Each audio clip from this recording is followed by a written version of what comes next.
இங்கிலாந்தின் இளம் சுழற்பந்து வீச்சாளர் மரணம். கனடாவில் முதியவர்களை இலக்கு வைத்து மோசடி, தமிழர்கள் 2 கைது. உள்ளூர் சுற்றுலா பயணிகள் சிவனொளிபாத மலைக்கு செல்ல அனுமதிக்கப்பட மாட்டார்கள், வெளியான அறிவிப்பு.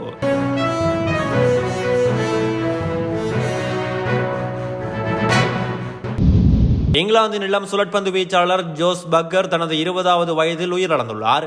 இங்கிலாந்தின் வொர்செஸ்டர்ஷைர் அணிக்காக விளையாடி வரும் ஜோஸ் சமர்செட் அணிக்கு எதிரான போட்டியின் முதல் இன்னிங்ஸில் 3 விக்கெட்டுகளை வீழ்த்தி சிறப்பாக செயற்பட்டிருந்தார்.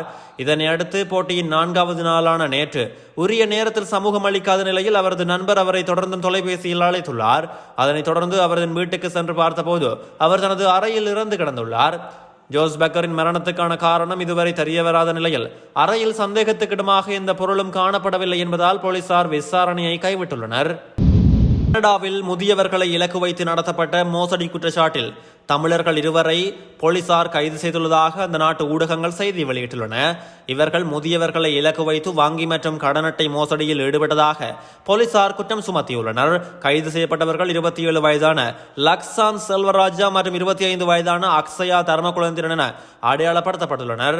இவர்கள் அஜெக்ஸ் நகரை சேர்ந்தவர்கள் என தெரிவிக்கப்பட்டுள்ளது. இந்த நிலையில் சந்தேக நபர்களுக்கு எதிராக 40 குற்றச்சாட்டுகள் முன்வைத்துள்ளதாக போலீசார் தெரிவித்துள்ளனர். சந்தேக நபர்களினால் பாதிக்கப்பட்டவர்களில் 90 வயதுடைய தம்பதியரும் உள்ளடங்குவதாக போலீசார் தெரிவித்துள்ளனர். எவ்வாறாயினும் இவர்களுக்கு எதிரான குற்றச்சாட்டுகள் நீதிமன்றத்தில் நிரூபிக்கப்படவில்லை. இதேவேளை சந்தேக நபர்களினால் மேலும் பாதிக்கப்பட்டவர்கள் இருக்கலாம் என தெரிவித்துள்ள புலனாய்வாளர்கள் குற்றம் சாட்டப்பட்டவர்களின் படங்களை வெளியிட்டு பொதுமக்களை எச்சரித்துள்ளனர்.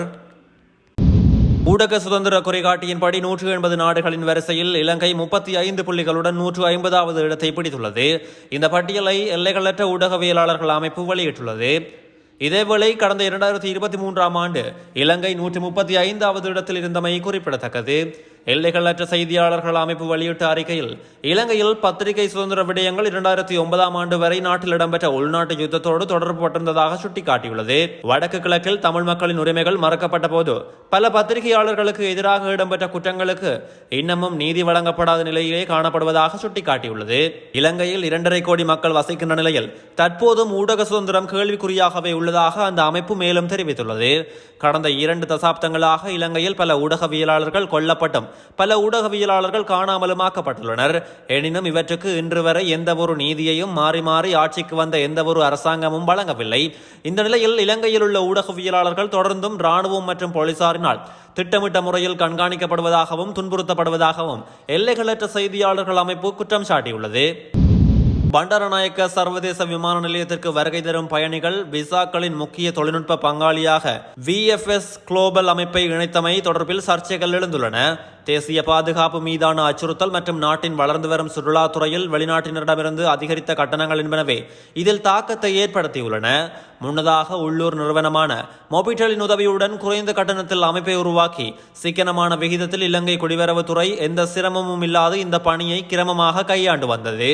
இந்த நிலையில் மேலும் 150க்கும் மேற்பட்ட நாடுகளில் விசா ஆவணங்களை கையாளும் வெளிநாட்டு நிறுவனத்திற்கு ஒப்பந்தம் வழங்கப்பட்டுள்ளதோடு இது தொடர்பான அமைச்சரவை பத்திரம் பொது பாதுகாப்பு அமைச்சர் திரான் அலசினால் சமர்ப்பிக்கப்பட்டுள்ளது. எவ்வாறாயினும் இந்த முழு பிரச்சனையின் பின்னணியில் சில மறைமுக நிகழ்ச்சி நிரல் இருப்பதாக தாங்கள் சந்தேகிப்பதோடு அதை விரிவாக ஆய்வு செய்யும் பணியில் ஈடுபட்டுள்ளதாக குடிவரவு அதிகாரிகள் தெரிவித்துள்ளனர்.